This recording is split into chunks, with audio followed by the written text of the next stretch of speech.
नमस्कार साथियों, मेरा नाम है अजय मौर्य और स्वागत है आप लोगों का अजय सर जी यूट्यूब चैनल पर। साथियों, आज के वीडियो में हम लोग समझेंगे कि प्राइमरी शिक्षक भर्ती अर्थात प्राइमरी सहायक अध्यापक बनाम टीजीटी में कौन सी नौकरी अच्छी है और किस में ज़्यादा प्रेशर है।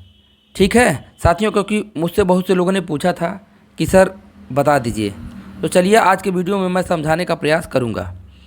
तो साथियों, प्राइमरी के बारे में बताना चाहता हूं कि प्राइमरी वाला जो स्कूल है वह गवर्नमेंट के द्वारा खोला जाता है। अर्थात आप लोगों ने देखा होगा कि लगभग प्रत्येक ग्राम सभा में एक विद्यालय आप लोगों को देखने को मिला है। तो यह गवर्नमेंट के द्वारा खोला जाता है, जिसमें 1 से लेकर 8 तक के विद्यालय रहते हैं, जिसमें 2 कैटेगरी हो जाती है। एक तो प्राइमरी विद्यालय हो जाता है और दूसरा जूनियर विद्यालय हो जाता है। तो यहाँ सिर्फ मैं प्राइमरी की बात कर रहा हूँ, या आप इसमें आप जूनियर को भी सम्मिलित कर लीजिए, कोई दिक्कत नहीं है। और टीजीटी विद्यालय कैसा होता है? तो साथियों, टीजीटी वाला जो विद्यालय होता है वह किसी व्यक्ति के द्वारा पूर्व में खोला जाता है, बाद में मान्यता मिल जाती है। अब मान्यता मिलने के बाद जब काफ़ी वर्ष बीत जाते हैं तो सरकार कुछ विद्यालयों को अपने अनुदान सूची में ले लेती है, अर्थात ऐड जिसको कहते हैं कि ऐड पे विद्यालय आ गया। तो उस स्थिति में रहता है कि पहले तो प्रबंधक फीस लेकर के ही सैलरी देते हैं अध्यापकों को, लेकिन जब ऐड पे आ जाता है अर्थात अनुदान सूची में सरकार उसको ले लेती है, तब सैलरी सरकार देने लगती है। तो यह टीजीटी विद्यालय वही है कि जो कि सरकार अनुदान सूची में ले ली है और उनको सैलरी सरकार की तरफ से दी जाती है। लेकिन आप खुद सोचिए कि यह किसी व्यक्ति के द्वारा खोला जाता है तो सरकार उनको इग्नोर नहीं करती है, अर्थात उनको तो वेतन नहीं मिलता है, लेकिन साथियों उनके पास कुछ अधिकार रहता है, जैसे कि सैलरी को प्रमाणित करना, अर्थात उनका साइन ज़रूरी होता है तभी सैलरी मिलती है, और प्रबंधक का बहुत सा अधिकार रहता है। अब आप यहाँ दोनों के बारे में समझ गए होंगे कि प्राइमरी विद्यालय का क्या होता है और टीजीटी विद्यालय क्या होता है, समझ गए ना। अब देखिए यहाँ कुछ और बातें जान लीजिए। जैसे प्राइमरी का ग्रेड पे है 4200, तो वर्तमान में इनकी सैलरी है 42,671 रुपये करीब मिलेगा प्राइमरी में इस समय वर्तमान में। और टीजीटी की सैलरी साथियों अगर वर्तमान में देखा जाए तो यह समझ लीजिए कि मैंने तो टीजीटी की सैलरी का वीडियो बनाया है, अब मुझे ध्यान में नहीं आ रहा, लेकिन समझ लीजिए कि 55,000 से ऊपर टीजीटी जो है यह 55,000 के करीब इसकी सैलरी बनेगी। अब यहाँ देखिए 42,600 कुछ है, वहाँ 55,000 है। तो सैलरी में इतना लंबा गैप है प्राइमरी में और टीजीटी में, सैलरी में इतना गैप है। ठीक है, ये तो अंतर आप लोग जान गए होंगे। और साथियों यहाँ कुछ लोग यही कह रहे थे कि क्या टीजीटी में ज़्यादा प्रेशर है। तो साथियों प्रेशर कुछ नहीं है, अगर देखा जाए तो प्रेशर कुछ नहीं है, बहुत है।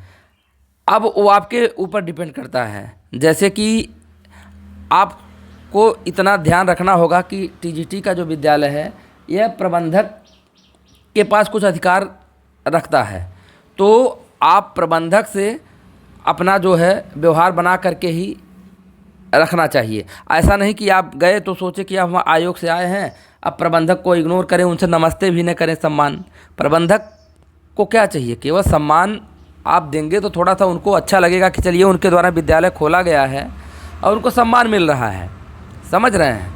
अब आप आयोग से गए, फिर उसके बाद आप प्रबंधक से कोई न बात है न चीत है, मतलब ज्वाइन कराने के लिए तो मैंने बताया था कि प्रबंधक के माध्यम से ज्वाइन होता है, आप वहाँ मिलेंगे, वहाँ से भी नियुक्ति पत्र एक दूसरा जारी करेंगे DIOS के बाद, तब प्रिंसिपल ज्वाइन कराते हैं वो सब।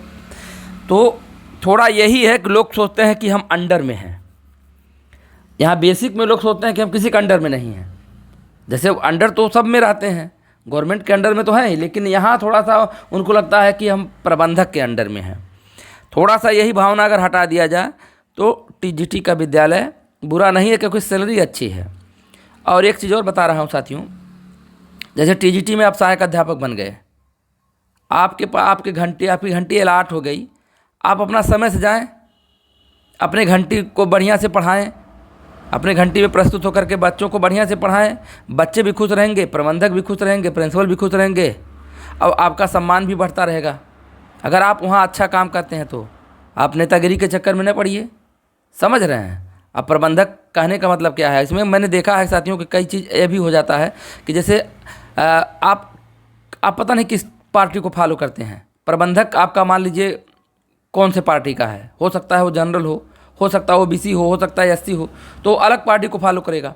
अक्सर यहाँ भारत अपने यहाँ की राजनीति तो देख ही रहे हैं।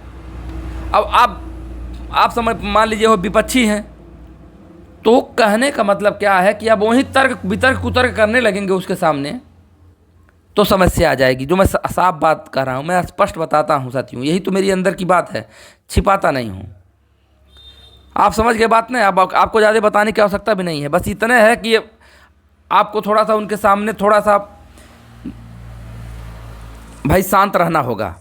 अब ये नहीं कि आप पार्टी करने लगे कि वो दूसरे पार्टी के हैं तो तुरंत उनसे, क्योंकि वो प्रबंधक हैं, उन्होंने विद्यालय खोला हुआ है, भले ही सरकार ने अनुदान सूची में ले लिया लेकिन उनके पास कुछ पावर है।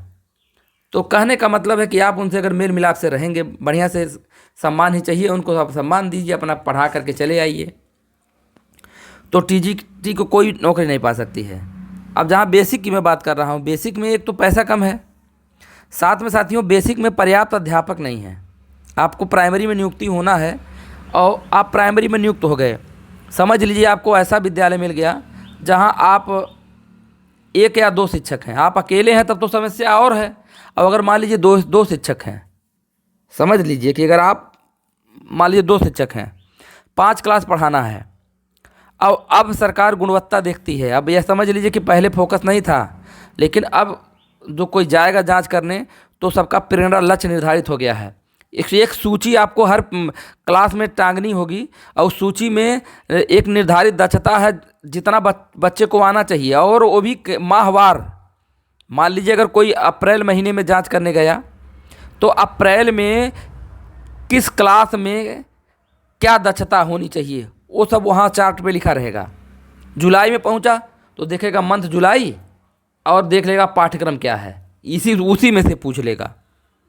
पहले जब ये नहीं था तो लोग जाते थे गुणा भाग जोड़ घटाना ऐसे पूछते तो बच्चे बता देते थे।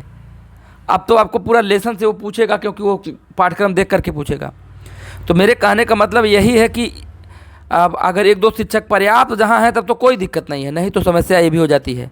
और साथ में साथियों अगर आप इंचार्ज प्रधानाध्यापक हो गए तो मिड डे मील से लेकर के सारी व्यवस्थाएं आपको देखनी होगी, अर्थात आपको खाना बनवाना होगा, खाना बनवाने के लिए सब्जी लाना होगा, मसाला लाना होगा, हर किराना का सामग्री जो है वो सब लाना होगा, गैस भरवाना होगा, साथ में प्रबंध समिति की बैठक करना होगा, तमाम चीज़ें हैं। काम कम नहीं है, बेसिक में काम बहुत है।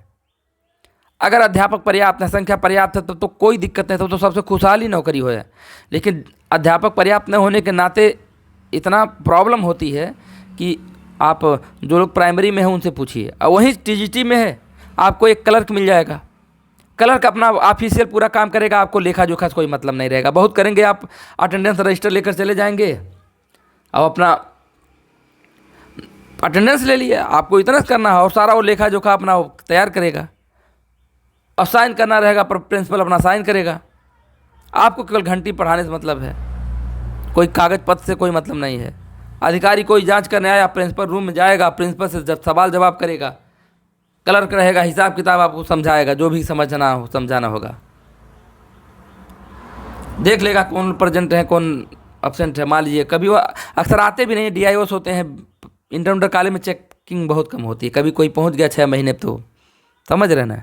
बेसिक में तो आपको साथियों, मैं बुराई नहीं कर रहा हूँ, बता रहा हूँ कि हर ब्लॉक में 5 ARP हैं, वो पहुँचेंगे, साथ में BEO को भी निर्धारित हो गया, वो पहुँचेंगे, डायट मेंटर पहुँचेंगे, और भी सारे विभागों को लगा दिया गया है कि कम से कम 5-5 विद्यालय चेक करें।